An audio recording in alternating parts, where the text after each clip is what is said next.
Hi guys, my name's Jenny. I just got accepted into pharmacy school and I'll be moving away. So I wanted to document pretty much everything I could, so I really treasure these moments because I've been so excited about this for so long.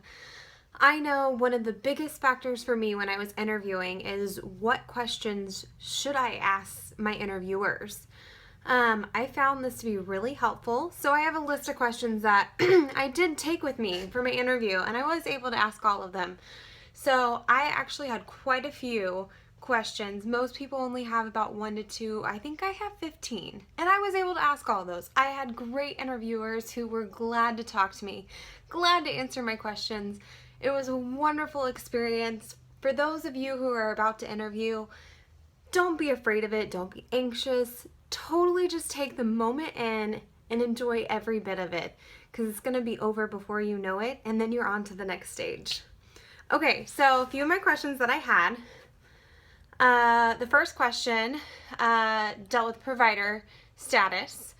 So I said, with the evolution of pharmacy changing, if the Pharmacy and Medically Underserved Areas Enhancement Act passes, do you believe the education that I would receive here would help me be successful as a provider? That was a big one. That got me some brownie points. The second question I asked is if the school participated in a dual program, such as an MBA or a law degree, like also coming out as a nurse practitioner or PA. The next question I asked is, what type of students do you prefer to teach? Now, this one got some unusual answers. I had a friend that asked a similar question, which is why I chose to ask it as well. The teacher or professor responded with saying that they would rather teach a B student than an A student, and that surprised me.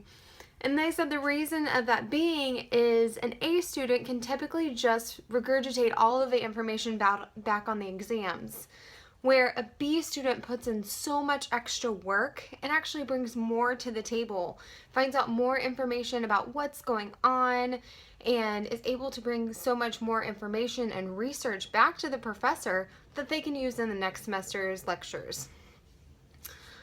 I also asked if they did any research for the school, and if there are any research opportunities for students to participate while in school.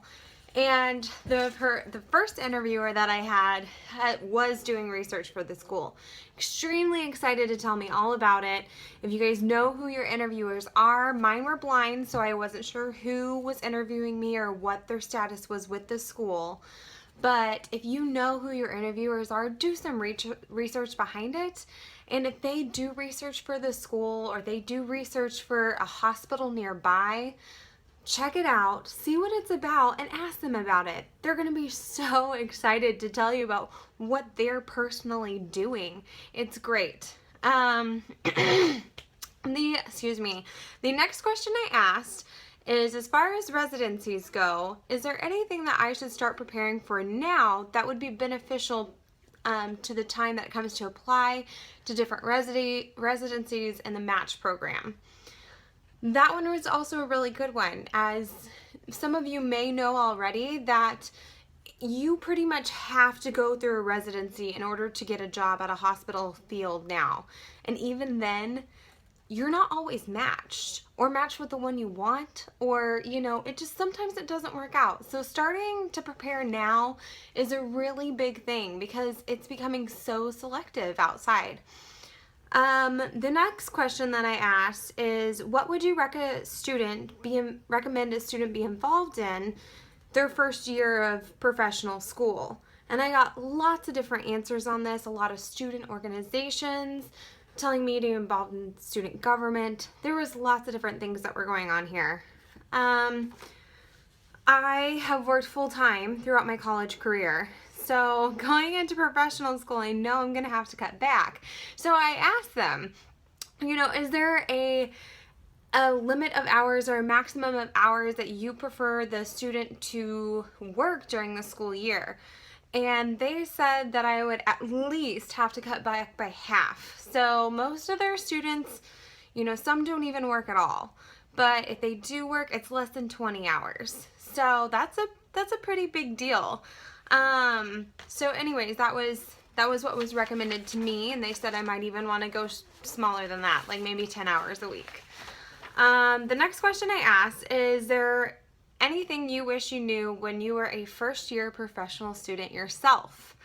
Now, I got lots of different answers on that, and the program that I applied to, they are constantly changing their curriculum and upgrading everything they have to reflect the pharmacy world today.